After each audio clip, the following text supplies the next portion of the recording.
കെട്ടി തൂങ്ങി ചാവുന്നെങ്കിൽ ചാവടി. അതിന്റെ പേരിൽ ജയിൽ പോകേണ്ടി വന്നാലും എനിക്ക് പുല്ല. നിന്റെ കൂടെയുള്ള ഈ നരക ജീവിതത്തെക്കാൾ നല്ലത് ജയിലാ. എനിക്ക് മനസ്സമാധാനം വേണം, മനസ്സമാധാനം. അത് നീ ചത്തിട്ടാണ് കിട്ടുന്നെങ്കിൽ പോയി ചാവടി. പോയി ചാവ്. കുറെ കാലായി ഞാൻ. മനു എന്താ അവിടെ? വാതില് തുറക്ക്. മനു, നിന്നോട് വാതില് തുറക്കാനാ പറഞ്ഞത്. ഞാൻ പറഞ്ഞത് കേട്ടില്ലേ? വാതില് തുറക്കാൻ.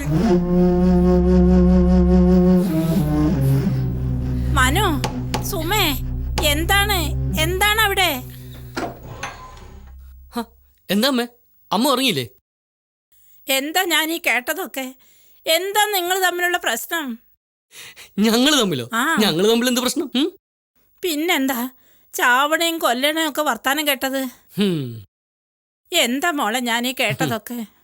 എന്റെ അമ്മേ, മനുവേട്ടൻ കല്യാണത്തിന് പോവാതിരുന്നതേ അമ്മ ഇവിടെ ഒറ്റയ്ക്കായതുകൊണ്ടൊന്നല്ല. ഏതോ ക്ലബിന്റെ നാടകത്തിൽ അഭിനയിക്കാൻ പോവാനാ. അതില് ഡയലോഗ് പറയായിരുന്നു. ഞാൻ തന്നെ ആകെ പേടിച്ചുപോയി. ഹോ, വല്ലാത്തൊരു ഡയലോഗാണ് എന്റെ ഏട്ടാ. നിങ്ങക്ക് ഏതെങ്കിലും കോമഡി സീന് ചെയ്താ പോരെ? അതാ നിങ്ങക്ക് ചേരുക.